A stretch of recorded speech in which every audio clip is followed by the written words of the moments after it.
Halo, saya Alfian Huda Setiawandono. Hari ini kita akan belajar mengenai pajak. Pajak merupakan iuran wajib yang dibayarkan oleh rakyat untuk kepentingan pemerintah dan kepentingan masyarakat itu sendiri.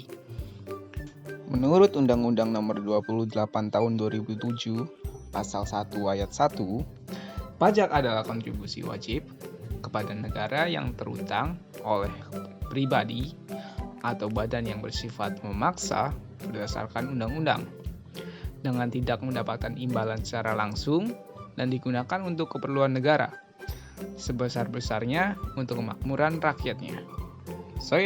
Berikut ini manfaat dari pajak. Yang pertama, manfaat pajak untuk negara.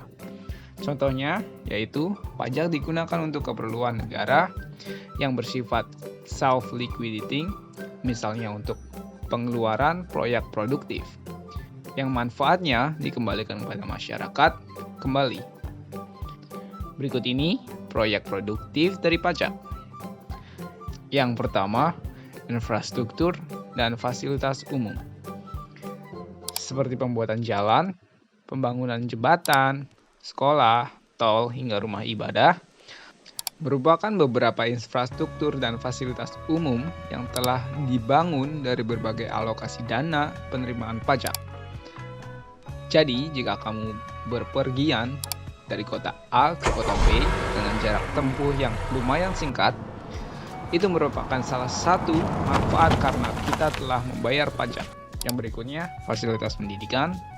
Program-program pemerintah dari segi pendidikan seperti Kartu Indonesia Pintar atau disingkat KIP, beasiswa bidik misi, dan bantuan operasional sekolah atau BOS juga dapat berjalan karena adanya dana pajak yang diterima dari rakyat dan untuk rakyat. Yang berikutnya, pengembangan transportasi umum. Buat kamu yang tinggal di kota-kota besar seperti Jabodetabek, pasti kenal banget sama yang namanya macet. Pertumbuhan jumlah kendaraan pribadi yang terus meningkat hampir setiap tahunnya membuat pemerintah mengambil tindakan cepat untuk menyediakan transportasi umum yang baik, nyaman, serta dengan harga yang terjangkau untuk masyarakat.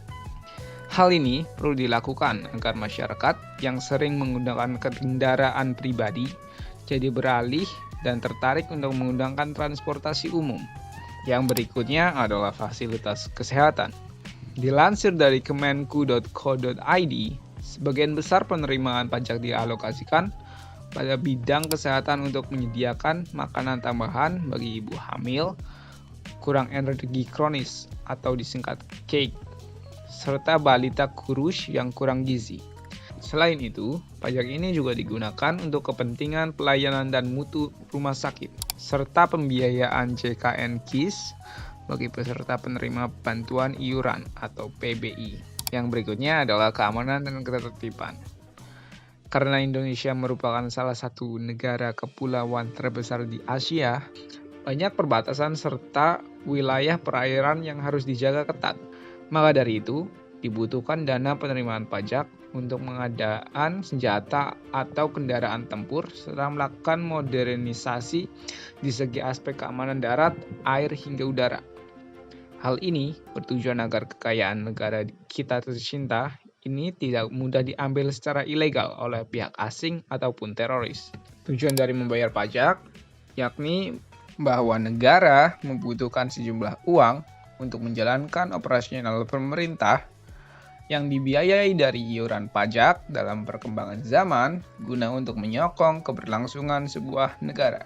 Biaya operasional pemerintah tersebut salah satu contohnya adalah untuk keamanan, yaitu membayar tentara yang menjaga kedaulatan negara dan polisi yang menjaga ketertiban di masyarakat, dan juga untuk kenyamanan pembiayaan fasilitas umum.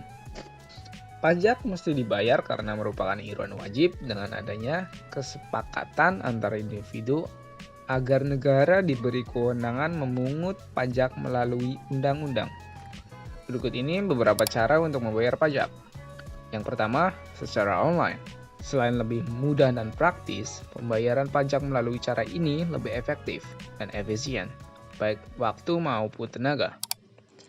Yang harus wajib pajak lakukan adalah mengakses aplikasi billing DJP atau Direktorat Jenderal Pajak atau melalui layanan berupa produk, aplikasi, ataupun sistem penerbitan billing yang terhubung dengan sistem billing Direktorat Jenderal Pajak yang disediakan oleh bank atau pos persepsi dan pilihan lain yang ditujukan oleh Direktorat Jenderal Pajak.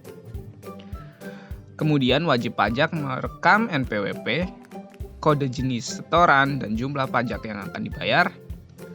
Dan setelah itu akan diterbitkan kode billing by system. Setelah proses tersebut selesai, wajib pajak melakukan pembayaran pajak melalui teller bank atau pos persepsi, ATM, internet, banking, mobile banking, EDC dengan terlebih dahulu memasukkan kode billing.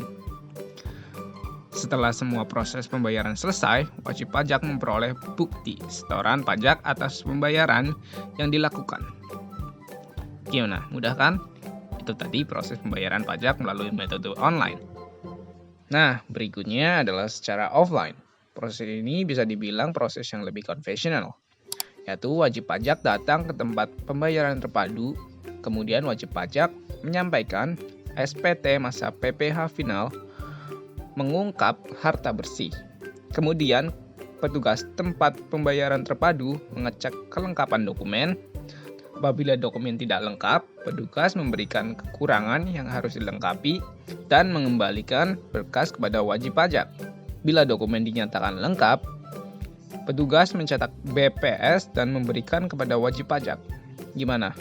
Mudah kan? Baik melalui cara online maupun offline, keduanya sangat mudah untuk diakses. Jadi, jangan lupa bayar pajak ya. Tunjukkan kalau kamu warga negara yang baik. Sekian dari saya, terima kasih.